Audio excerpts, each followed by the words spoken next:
Selamat malam Aumania. Selamat datang lagi di Midnight Live. Apa kabar penonton? Baik. Masih begadang Piala Dunia dong? Apa udah boncos? Nggak ada Piala Dunia juga udah boncos. Langsung aja kita mulai. Inilah Midnight Live.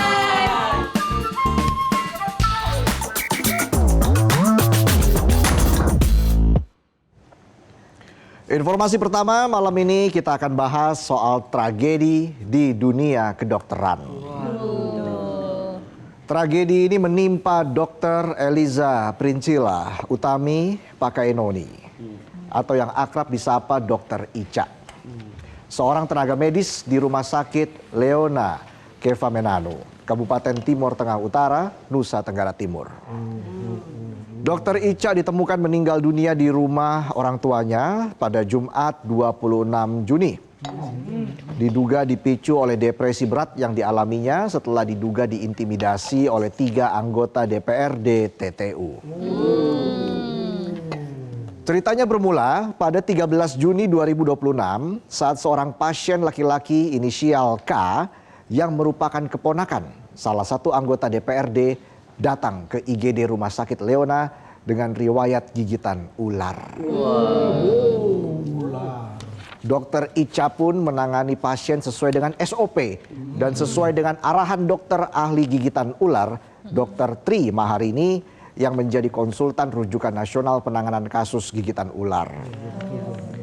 Saat itu karena masih berada di fase lokal alias efek gigitan tidak menyebar, pasien tidak dikasih serum antibisa. Karena serum itu cuma boleh dikasih ke pasien dengan fase gejala sistemik. Dan kalau pasien dengan fase lokal dikasih antibisa, bisa-bisa pasien malah jadi nggak bisa. Nggak bisa sembuh. Penonton harusnya dikasih antibisa.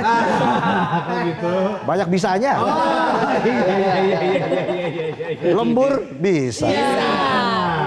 Backupin temen bisa. Dikerjain atasan bisa banget. Banyak bisanya.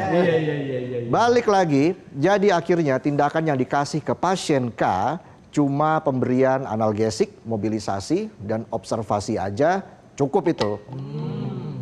Ya ibarat temen lo abis diputusin pacar, nggak usah dicariin pacar baru. Dicengin aja ntar juga kebal.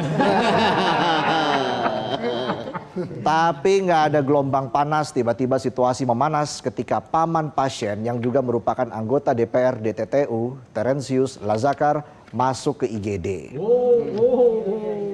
Dia ngomelin Dokter Ica dan protes dengan nada tinggi karena keponakannya nggak dikasih antibisa. Bisa-bisanya minta antibisa. Si paling bisa ini. Gak lama muncul Nobertus Tubani yang juga mengaku sebagai anggota DPRD Komisi 3. Dia datang dan ikut protes.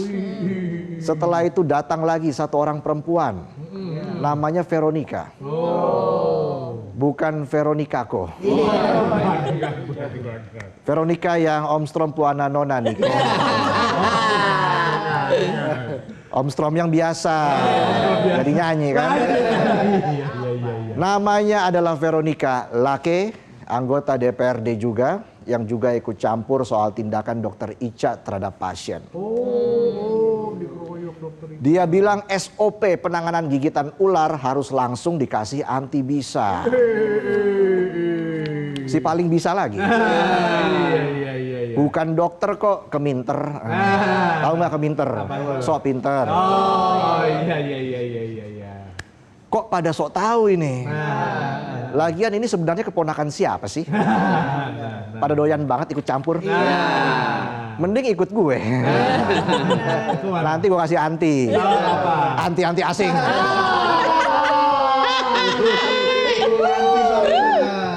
Gak cuma protes, ketiga orang itu juga membentak, mengintimidasi, dan mengancam Dokter Ica. Wah, deso. Ngancamnya bawa-bawa jabatan. Soalnya orang deso kan nggak bawa-bawa dolar. Iya nggak sih? Ngutip doang gue. Mereka pakai bilang, kamu nggak tahu siapa saya? Enggak.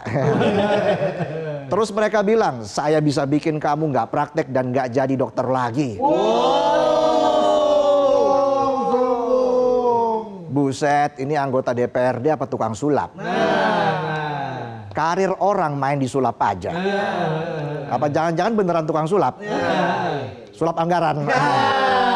Jangan sampai ya. Jangan sampai. Uye. Parahnya lagi, menurut keterangan saksi, Terensius dan Nobertus datang ke IGD dalam kondisi bau minuman keras. Habis nenggak langsung gaspol danga-danga. Kacau mania.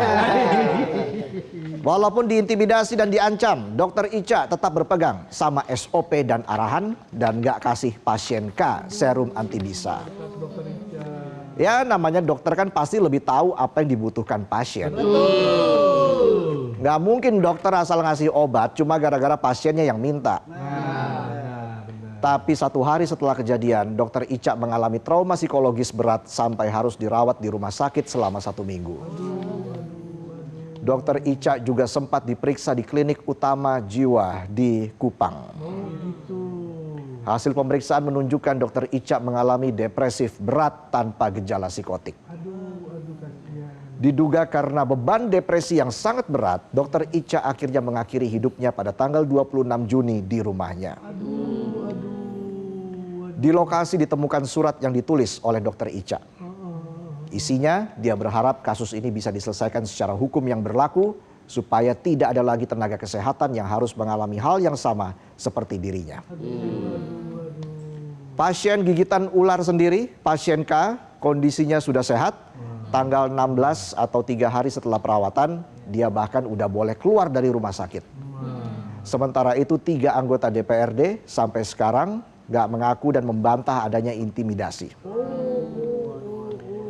Mereka cuma mengakui sempat bicara dengan nada tinggi karena panik. Walaupun mereka nggak ngaku, tapi PDIP, partai yang mengusung Veronica, sudah mengambil tindakan tegas dengan memberhentikan Veronica dari jabatannya. Sementara Golkar dan PKB, partainya Terensius dan Nobertus, memastikan akan memberikan tindakan tegas kepada pelaku intimidasi. Tapi belum.